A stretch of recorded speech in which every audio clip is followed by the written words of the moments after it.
it comes to the Bible, there is one question people love to ask. Who wrote it? Well, today I'll take a little time to discuss this topic about who wrote the Bible. Well, the first question is, what is the Bible? A lot of people, they think the Bible is just a book. Well, the Bible is more than a book. The Bible is really a library of books. It's many books that people wrote, different authors throughout time wrote. So it wasn't written by just one person, like some people think, or they say, well, God wrote it. Or, for example, the first 5 books, they say Moses wrote it. So there'll be a lot of guesses. But today, we'll find out who wrote the Bible. The Bible is not just one book. It's a bunch of books different authors wrote throughout times. If you take the first 5 books of Moses, well, they call them the books of Moses. Although there's nowhere in those books, nowhere in those first 5 books that it says Moses wrote them. So when you really investigate, let's start with the first 5 books of Moses, you'll find out more than, you had 4 different sources that they put together to come up with the first 5 books of Moses. You have one document they call the J document. This is called the Book of J. Then you have another one from the 5 books. You have another one called, well, it's still in the Bible, called Deuteronomy. That was written by one group of people. So far, you have a group of people that wrote the book of the J document. The J document means the people who believe that the Most High's name was Yahweh. It starts with Y. So J, we know J is a new letter that just came out probably 1700s. But in the Hebrew, it's the letter the Yod, the small little that looks like an apostrophe. The Yah sound. So some people would say Yahweh. Some people would just say Yah. Some would say Yahuwah. Some would say Yahweh. Some would say Yahoo. But it all starts with Yah. The Y sound. So inside the 5 books of Moses, there's a group of authors that believe that the Most High's name was always Yah. And then you have the E document. The E document, that's another group of people now. Priests back then who believe his name used to be Elohim. And then later on, it was changed to Yahweh. When you read Exodus, the 6th chapter, you see when Moses first, was introduced to the Most High, to Yahweh or Yahweh, whatever you want to pronounce it, when he saw the burning bush, and then he said, oh, let me go see what's going on here. And then the first thing the voice told him, hold on, Moses, first of all, take off your shoes, because this is a clean place over here. This is not no dirty place. This is a holy place. Take off your shoes. Don't bring dirt here. And then he told Moses, okay, well, I am the so-called God of Abraham, Isaac, and Jacob. the God of your forefathers. My name is Yahweh or Yahweh. I don't care how you pronounce it. The only reason I'm saying is because we used to have ancient Hebrew, and then Hebrew they stopped speaking it. Then you have Aramaic. Then you have this modern Hebrew. So we're not really sure 100% that how to really pronounce that word, the full letters for the Most High's name. So if you say Yahweh, cool. If you say Yahweh, okay. We're not gonna argue. If you say Yah, I don't know. It's whatever it is, but at least it starts with Yah. Me, I want to keep it short. I'll just say Yah, just to avoid any type of confusion, just to avoid any type of argument. Smart. Say, how you know it was Yah this? Okay, but at least we still have a old word that's still being used today. The word Alleluia. Well, at the end you have the Yah part. At least we know you can't go wrong if you just say Yah. Although we know Yah is not the whole word, but at least we know Yah. Nobody gonna argue Yah whether Yah is Yah, but it's still in the word Alleluia. So that's the J document. The people believe his name was Yahweh. So when you read the part in the Bible, starting with Genesis, where they use the word Yahweh, I believe in Genesis 22. If you're familiar with the story when Abraham was about to sacrifice his son Isaac, and then a voice told Abraham, well, supposedly the Most High, told Abraham, yo, relax. You don't have to sacrifice him. Sacrifice that animal instead. And then Abraham, that site where Abraham did that thing, he called that site something with the Most High's name, Yahweh, Yahweh, whatever it is, Jerry, whatever, So that shows that Abraham knew his name. But when you read Exodus, again, let me go back to Exodus. The voice that was talking to Moses says, well, Abraham did not know my name as Yahweh.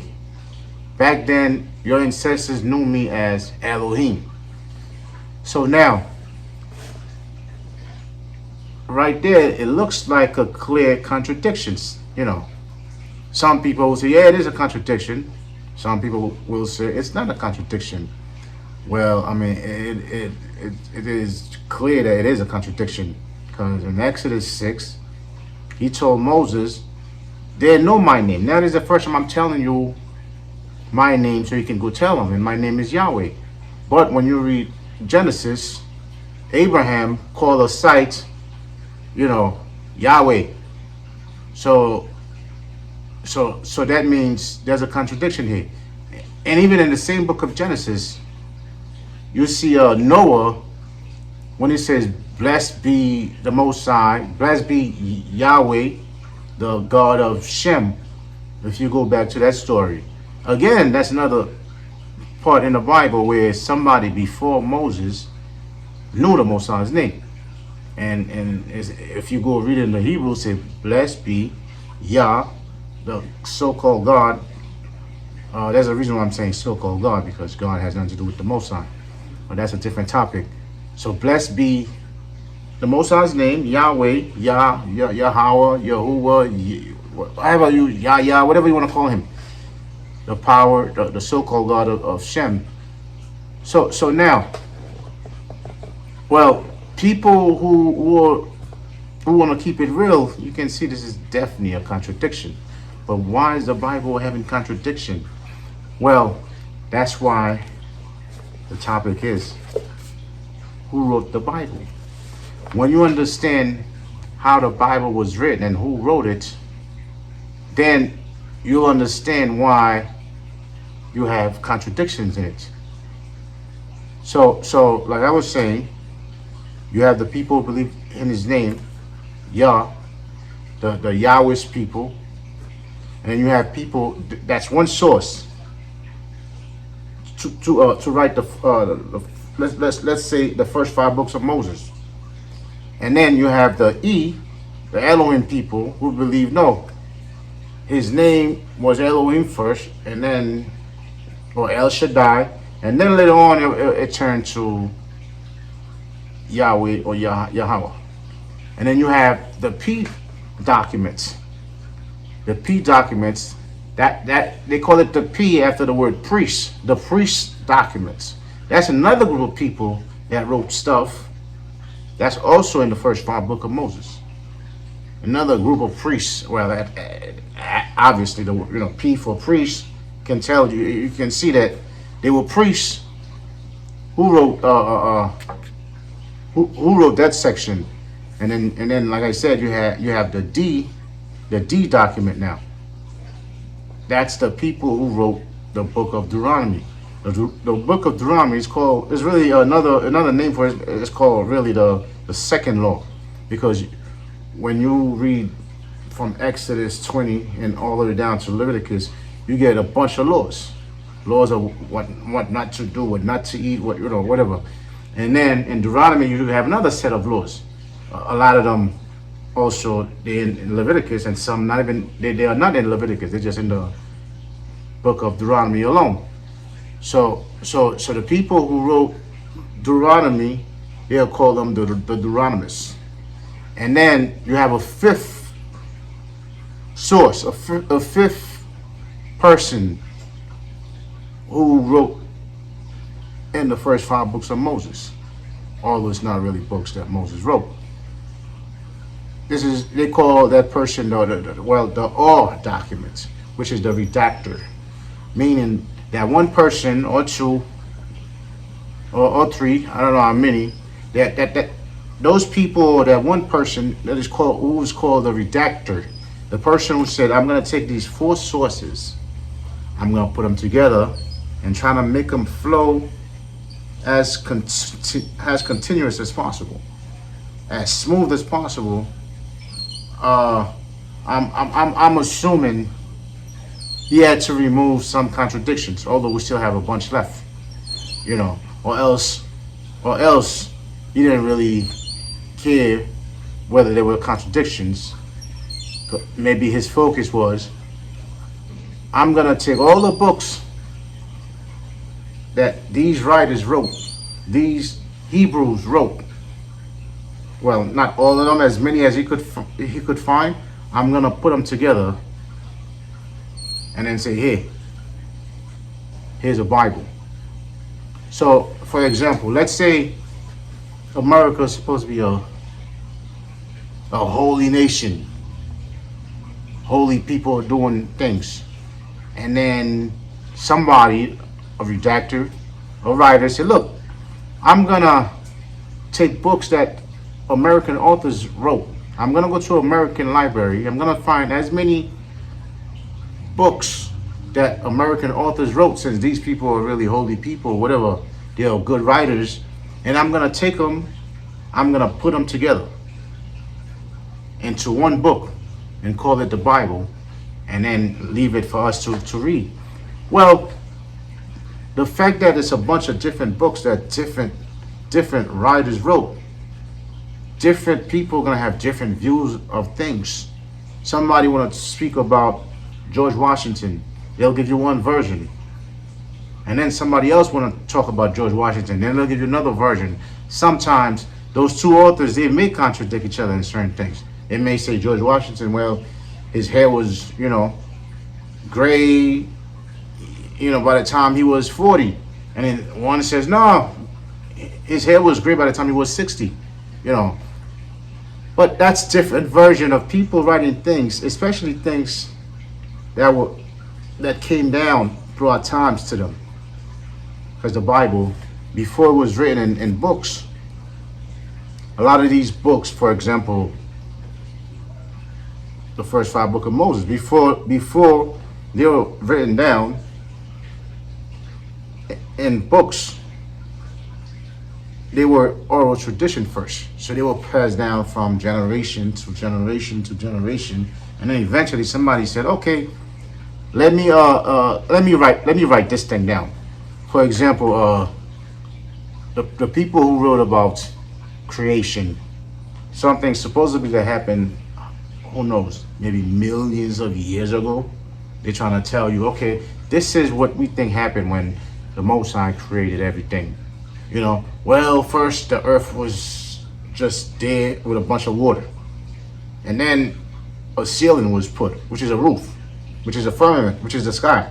And then, well, first thing was the light, for him to work at least. So a huge flashlight in space, wherever. So, okay, the Most High can work. I'm not saying it was a flashlight, light. However he did the light, whether it was a giant flashlight, it was light. And then cover the earth from water that was coming down on the earth. So which means if water was coming from up there and then he covered it, there's another bigger place, a bigger sky where water is covered now. And then separate the water, then ground, the earth part appears. And then come and drop some seeds and then trees grew. Put sun, all these luminaries, whatever you want to call them, sun, the moon, the stars, and then put food, put animals, then put fish and everything, and then boom, put man, and then he takes a break. Say, I'm done, I'm good now. But whoever wrote that part in the book of Genesis, let's keep it real. That person wasn't there, obviously. So to a lot of people that could be like, oh, BS, fairy tale, fables, whatever you want to call them, folklores. But according to the people who wrote it, orally, these stories were passed down. I don't know, obviously not from the time it started. Millions of years, it passed down and down and down and down until, who knows, like 3,000 years, 4,000 years ago, whatever. Whenever they start writing those books, and then boom, okay, now let's start writing them. Well, but when you do analyze what they're trying to tell us, you can see how certain things do make sense, though. If you had to terraform a place for people to live, at least the person who's gonna be like human beings, who's gonna be there to really live and control everything, would have to be the last person to be created, to be made. Same way if a house is being built, after they put everything, lights and everything, you put a fridge, you put food into the house like a hotel, and then a person come to stay there and eat. So in one aspect, you can see why somebody would say, would think logically why it makes sense to say, well, if we had to terraform something, step 1 would be this, step 2 would be this, step 3 would be this, step 4, 5, and 6, and 7 is done, because 7 usually be completion. Okay, so I covered the first questions. What is the Bible? A bunch of books people put together. And then, so the second question, well, it wouldn't be a question. What is the Bible exactly? And if you had to say in other words, the Bible, they say it's the first known extensive works of national history. The first known extensive works of national history. Now let's analyze. What does that mean? Well, first known. Not first known work. First known extensive, meaning a bunch of books put together that came from a nation. And what nation was that? Well, when you read the Bible, the nation of Israel. So basically this is saying, if for those who know history, if you were to go into history, you go into antiquated history, and you read as many books that any nation wrote about their history, the Bible was the first. If you were to go into Egyptian history, you're trying to find books, a collection of books that talk about history of Egypt that they wrote a long time ago. The Bible is the first one. Although you had books that was written by the Egyptian, maybe one or two or three, somebody wrote about something, but it wasn't a collection of books about one people's history. If you go into anybody's history, I don't care if it's the Greeks, the Romans, the Babylonians, the Persians, the Bible is the first known extensive work of national history. Not just one book. There's a bunch of books that one group of people, one nation of people wrote, and then somebody said, "Look, we're gonna do a compilation of these books and put them in one." And boom, here's the Bible.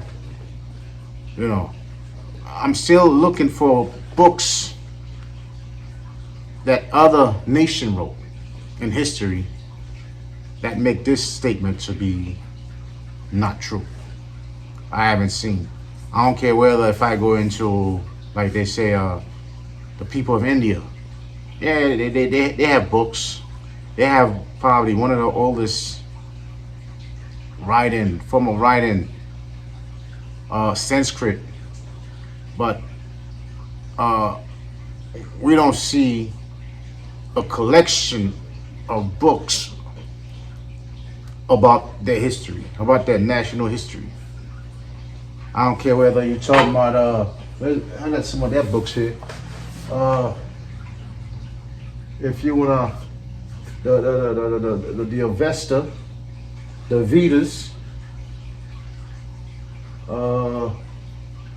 well, Zohar, that's still Jewish history. If you look at Mahabharata, that's the Indian history. It's still not books, a collection of books about the history. It's one book. Yeah, they have things just similar to the Bible, like, they had laws to follow, they had their God, they had this. So now, one thing I said is a collection of books from a nation named Israel. So let me talk a little bit about Israel. Some people, when I say Israel, they think of the land Israel. I'm talking about people back then that called themselves Israelites, Hebrews. I was reading something, I think, on YouTube. Well, it's not the first time I heard it. Some people said, well, the word Israel, it came from, is for Isis, Ra for the Egyptian god Ra, and the El is for the Canaanite god El. I mean, yeah, it sounds good, but it would only be true if the word Israel, when they first used it, when the Israelite used it, if they were using the English language. For you to say is for Isis, Ra, for Ra, and El for Israel. But they weren't speaking English.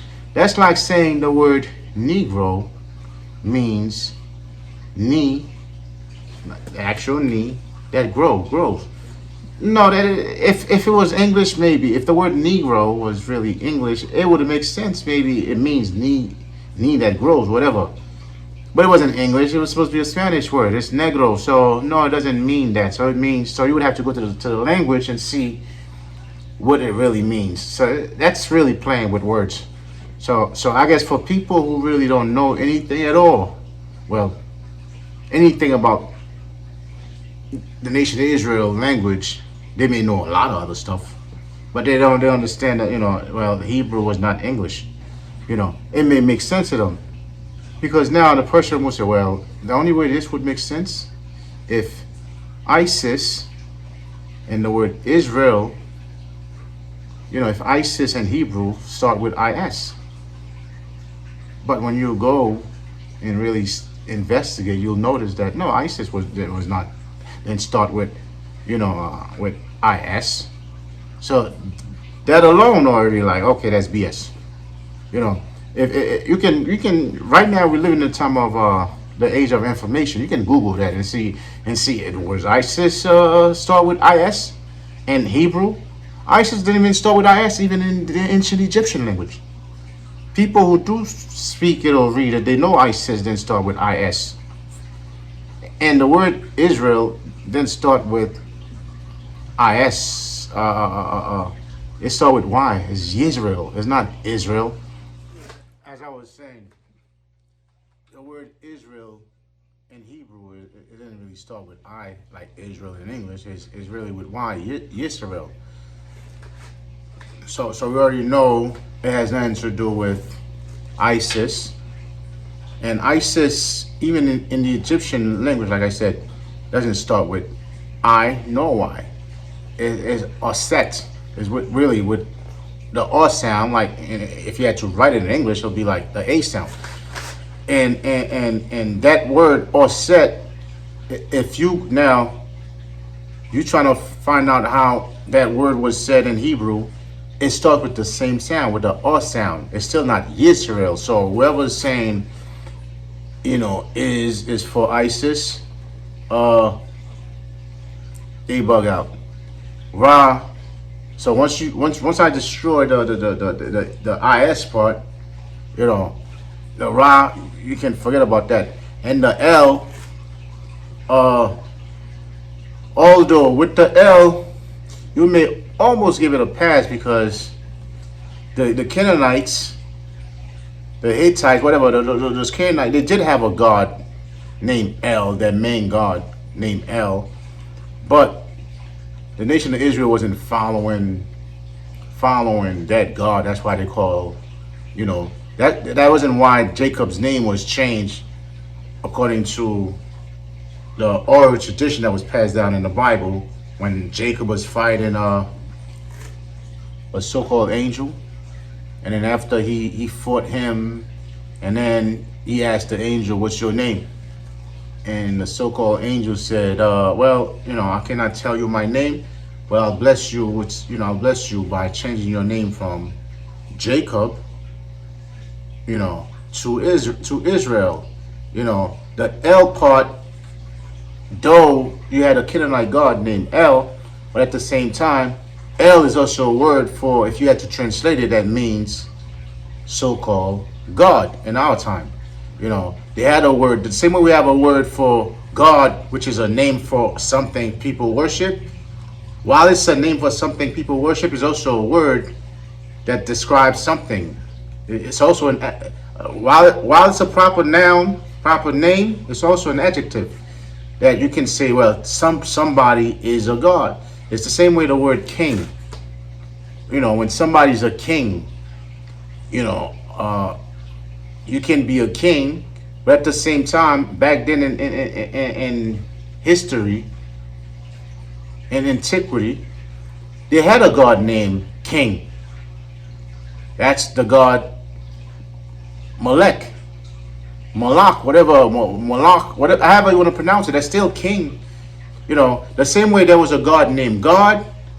The word God also is used to refer to describe something, somebody, just like Jay-Z called himself a god of hip hop, But Jay-Z or whoever called himself gods, or Solomon the god in that radio station, he's not calling himself after the same God that you see in the, when they say in the dollar bill, "In God we trust." They're not saying "In Jay-Z we trust," because Jay-Z wasn't even around when these people, did the dollar bill, So it's the same thing like the word king,